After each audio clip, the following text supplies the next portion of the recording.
Every Monday and every Thursday, he clears the schedule and he does those things if he was actually getting the terminal diagnosis. I've been sick before, so there is that moment where it's like, maybe I need to do this or do that. My name is Damon Brown of DamonBrown.net. My main thing is helping you as a side hustler, a solopreneur, or otherwise a non-traditional entrepreneur. Today we're going to talk about death and how that can be the great motivator to you getting amazing things done. I don't mean this in a morbid way. I guess it is literally morbid, but I do mean this in a way of understanding that you're not always going to be here and you need to put thought into how you spend your life. This comes to me from a person named Ricardo Semler. He's actually down in South America. He became famous off of a book called Maverick, and he's a founder of a company called Semco Partners. It went from a $4 million company to, as of when I heard about him about 10 years ago, a $200 million company. And he's being interviewed by Tim Ferriss many years ago. And the quote came to mind recently. I kept thinking, geez, I don't want to be in that situation where suddenly I now have to go to ball games with the kids and I have to travel to places I haven't been and I have to write that play that I never wrote. That's crazy. Let's do something else. Right? On Mondays and Thursdays, I have what I call terminal days. 2 days a week in which the schedule is completely clear, and I go on those days, what I've done if I had this conversation about becoming terminal. In other words, every Monday and every Thursday, he clears the schedule and he does those things if he was actually getting the terminal diagnosis. I've been sick before, so there is that moment where it's like, maybe I need to do this or do that. Maybe I should have taken that trip. Maybe I should have spent that time with my family or said this thing to a person that I care about. And because death, what I call it, is the great equalizer. It's like sex, death, and taxes, or just death and taxes and trouble, as Marvin Gaye used to say. It's something that all of us understand, whether you're poor or you're rich, whether you're black, you're white, or you're another type of culture. You could be, in 4, 5, 6,000 miles away from me, and you will understand exactly what I'm talking about. Now, it's important to keep that in mind, though, as you create the impact that you want to make in the world, as I talk about my new book, Built From Now. And there's two big things that come from you recognizing and accepting that you're not always going to be here. The first thing is that you figure out what is actually worth your time. If you realize that you have a finite amount of time here, then you're not going to be thinking about things that what we call petty, right? So if someone cuts you off in traffic, all the way up to something bigger, like if you have a business partner that suddenly you guys aren't getting along, if you have a family member, which I can definitely relate to, is getting on your last nerve. If you realize that your time here is limited, it pulls things out. Beyond the personal, also with the business and how you treat other people, how you create your businesses, whatever you're working on, understanding that even if you make incremental steps, let's say you start a new side hustle and it's always from the ground up, usually isn't a blueprint, and you might not have the support or the resources that you truly want. Knowing that today you're going to make progress towards it, even if it's incremental, even if it's large, that you're going to dedicate yourself to this bigger mission. If you know that your time is limited, which all of our time is limited if you're really thinking about it, then you're willing to go the extra mile. You're willing to grind it out a little bit. You're willing to push into uncomfortable zones and help make something happen. And actually, ironically enough, if you know that your time is limited, then you're more likely to actually create something and nourish the world with what you've got, because you're not going to wait till tomorrow to do it. You're going to take a little step today, right? The second part is figuring out what will remain.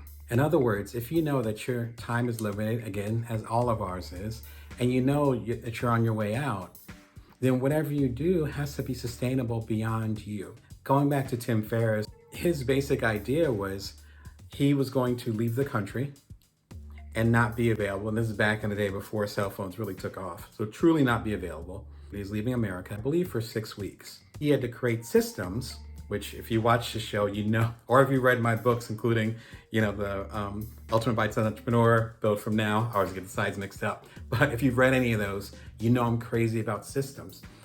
Tim had to create systems to have his business run, because he was a founder, when he wasn't available. What's more out of office than our death, right? That's the ultimate out of office, right?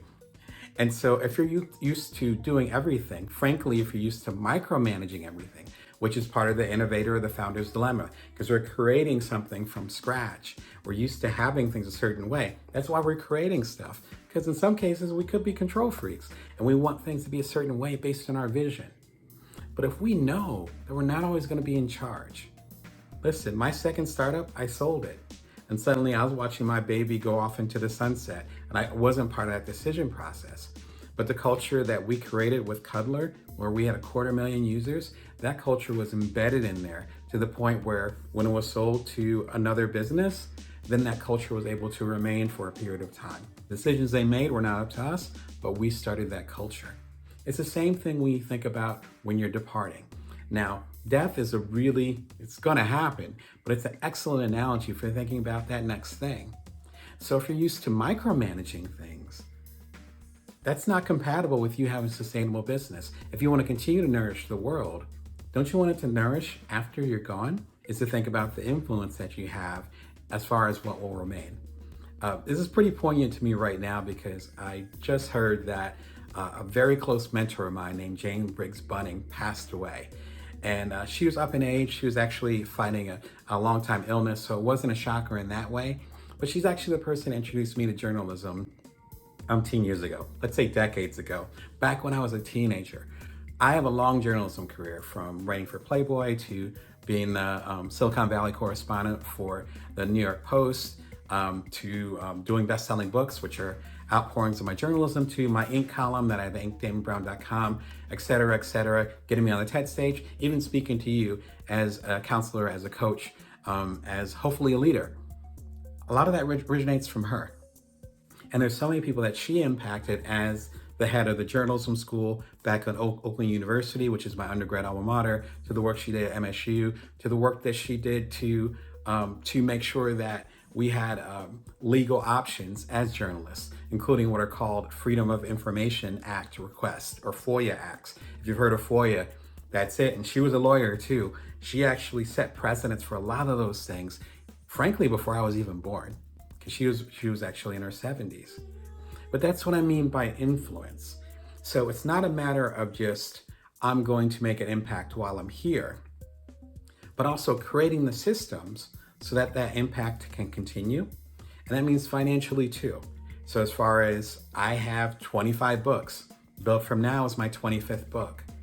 And so if I were to part right now, my energy's in here. I'm still helping you beyond that.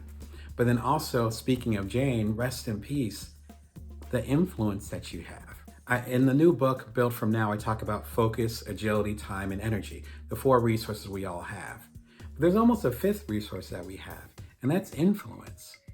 That's the ability to infuse our ideas, to inspire other people, to help them bring their worth and create something bigger for the world, even after we leave their lives or they leave ours.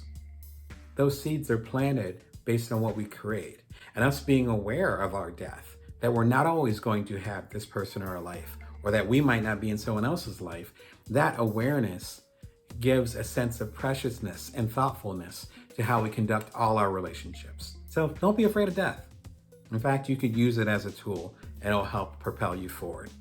If you want more insight into your business, your resources, particularly as a side hustler, as a solopreneur, or other type of non-traditional entrepreneur, come over to buildfromnowquiz.com, buildfromnowquiz.com. It's based on my new book, Build From Now, How to Know Your Power, See Your Abundance, and Nourish the World.